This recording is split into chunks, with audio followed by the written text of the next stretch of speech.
This question comes from Daniel, who asks, "We all know the sky is blue, but why is it blue? And what if it wasn't?" The answer involves a dead star, a lucky accident, and the fact that you've been looking at the wrong color your entire life. Sunlight looks white. It isn't.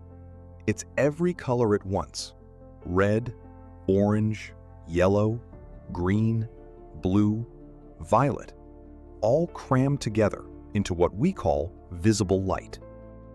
When sunlight enters Earth's atmosphere, it collides with nitrogen and oxygen molecules. Those molecules scatter the light, but they don't scatter all colors equally. Shorter wavelengths scatter more. Violet and blue light bounce around in all directions. Red and orange light passes straight through, almost untouched. So the sky should be violet. Not blue. Violet. Shorter wavelength. Scatters even more than blue. By the physics alone, you should be standing under a violet sky every single day of your life. You're not. Here's why. 3 reasons. First, sunlight contains less violet than blue to begin with. The sun simply produces more blue light. Second, our eyes are more sensitive to blue than violet. We have 3 types of color receptors. They respond differently at different wavelengths. Blue lands right in a sweet spot. Violet gets partially ignored. Third, some violet light gets absorbed high in the atmosphere before it ever reaches your eyes. Add those 3 things together, and blue wins. Not because blue scatters most, because blue scatters most of what your eyes are built to notice. The sky isn't blue because of physics. The sky is blue because of your eyes. Now let's change something and see what breaks. Scenario 1. A different sun. Our sun is a G-type star, medium temperature, yellow-white.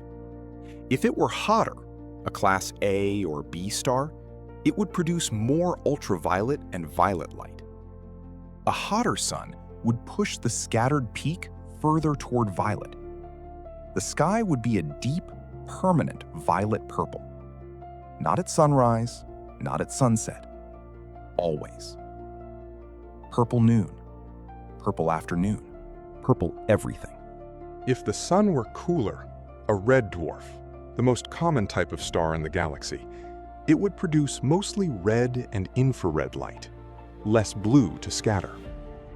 The sky on a planet orbiting a red dwarf would be closer to red-orange, pale pinkish red during the day, crimson at dusk. The sky that billions of planets across the galaxy probably actually have. We are, statistically, the weird ones. Scenario 2. A different atmosphere.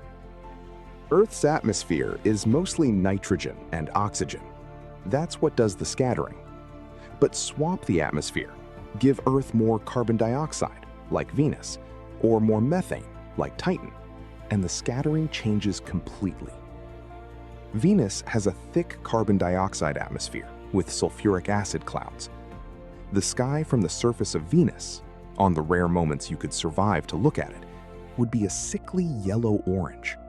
Not from scattering, from the clouds filtering everything through layers of acid. Titan, Saturn's largest moon, has an orange sky. Thick nitrogen atmosphere, but loaded with organic haze. Complex molecules that absorb blue light and let orange through. An orange sky. Every day for billions of years. Mars has almost no atmosphere, barely 1% of Earth's. What little atmosphere exists is full of iron oxide dust. The sky on Mars is butterscotch, pale tan at noon, pink at sunset. A color that took NASA scientists years to correctly calibrate because no one had ever photographed it before. Every planet, different sky, none of them blue. Scenario 3. Different eyes. If human eyes had evolved to be more sensitive to violet, we'd call the sky violet. The physics wouldn't change. The atmosphere wouldn't change. The sun wouldn't change. We would look up at the same scattered light and simply see a different color. The ancient Greeks may have. Homer's Iliad and Odyssey, some of the oldest literature in Western civilization, never once uses the word blue. The sea is described as wine dark.